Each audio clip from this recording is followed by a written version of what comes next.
We make the streams louder.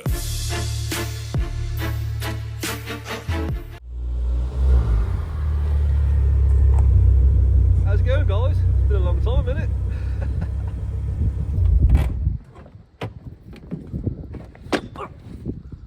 I'm alright. How is it going, guys? I hope you're all doing well. Don't worry, I'm okay. You know, but I thought I'm going to leave that in. Why not? But yeah, I thought I'd do a little video today for you guys, because next week the car is finally going in for the dyno session. We're going to find out what it's actually putting out. So obviously, if you guys haven't seen that other video when it went on the dyno before, it made 290 brake because the boost wasn't boosting, actuator wasn't actuating and stuff like that. So yeah, we're going to get it on the dyno now. I'm fairly confident that it's going to be over 300 brake. Well, it feels a lot quicker.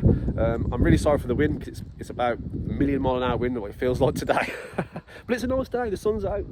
Look, the sun is out. I can't believe it. It makes the car pop in the sun, which I do like. That's what I love about this colour, even though it's 50 shades of orange. But hey-ho. But yeah, so I thought I'd do a video today of all the modifications I've done to the car, because 9 times out of 10 when I do a dyno video, I get a handful of comments, people asking me what modifications I've done, like to get to that power and stuff like that. And obviously before, when it was on the dyno, the actuator was buggered, and it's nothing to do with the map. People were saying it's a downpipe. I put a downpipe on and then went for another dyno session with a downpipe, and I gained 1 brake horsepower. Woohoo! But yeah, so hopefully that I'm fairly confident it should do over 300 brake. Well, I'm kind of hoping it does, because it feels a lot quicker than it did before, so it's gotta. I'm guessing about 310, 350, maybe, but we'll find out. So I thought, you know what, let's do the video now, show everyone what modifications I've done to the car, so we know what to expect next week. So let's crack on. So then, obviously, when I bought the car, it just been lowered and it had these wheels on it, and that was pretty much it. It had some sort of exhaust on it, and it had a K&N induction kit on it. Obviously, visually wise, I've not really changed a lot.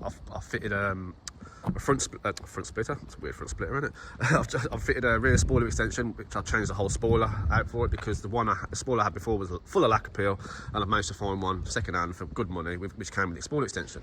Obviously, the exhaust, I fitted a Mongoose Section 59. With a 3-inch downpipe.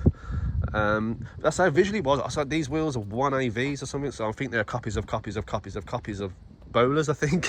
But obviously I didn't fit them, so I don't know. It's got, weirdly, Ash pointed out to me, like, obviously the fog lights around have been spray gloss black, and the front one's got this orange thing on it, but on the back it's all been sprayed black. You know what? Until Ash pointed it out, I had absolutely no idea. Obviously, another modification I've done is the Focus RS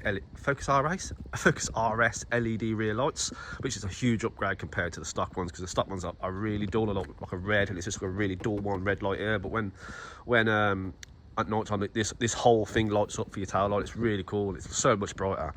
So we'll move on to the engine bay now, and I'll go through that. Right then, onto the engine bay. I did forget to mention about the grills. It's got Zunsport's upper and lower grills on it.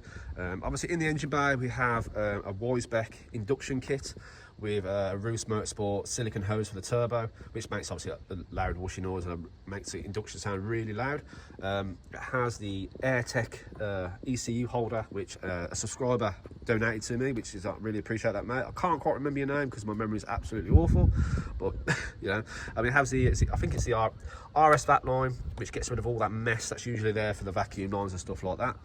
Running RS plugs, which obviously I've had issues with the previous ones, but now it's sorted. It's running a Focus RS clutch kit, and obviously at the back, which I can't really show you because it's at the back, it has a Turbo Smart actuator and Turbo Smart reset valve. So modification wise, that's about it. It's running a Dream Science Mod X map, which obviously you guys know all about Dream Science. You get loads of maps to choose from. The next one for that will be the Mod X RS, which I'll need injectors for, which, do I really want to go chasing down that route again? Because am I asking for trouble because of my luck? But maybe one day, but at the minute I'm not chasing numbers, because it gets expensive really fast, which I've learned over the years, but I still do it to myself. I don't really know why I make my cars fast, because in all honesty, I just cruise it everywhere. I don't really put my foot down that often, but let's face it, the car only comes out of a weekend, but it's just nice to have it when you want it, isn't it? So I am looking forward to seeing what the actual power is. I'm fairly confident it's over 300. Obviously, this day and age, 300 is like, It's nothing. Most cars come with more than that standard, but obviously back in the day, these don't forget, this is a car from 2005, so it's like 20 years old now.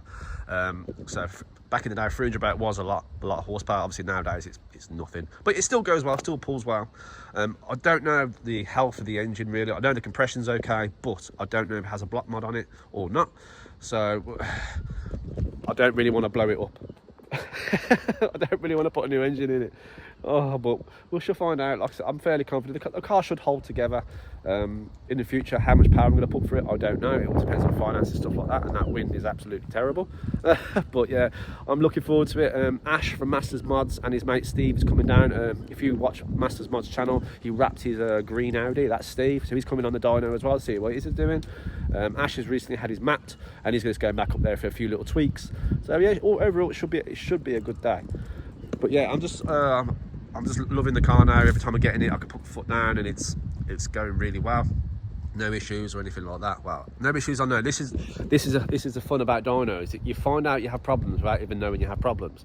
So it could be a bit of a day. I think, oh god, I've got to change this now. Well, this is wrong with it, but I don't think there's anything really wrong with it. The rear torque mount has started to have a bit of a knock to it, which I've got to address. I was hoping to do it this weekend, but I just haven't had the time. So I'll try and do it in the week if I can. But it's very early stages, so it shouldn't be too bad. But yeah, I hope you guys enjoyed the video, and I hope you tune in next week for the dyno run. I will upload it. I'm going up there on Saturday, so I'll try and get it out for Saturday. If not, it will be on the Sunday, but we shall see. So as always, guys, make sure you smash that like button. It really helps the channel out, and subscribe if you're new, and I'll see you on the next one.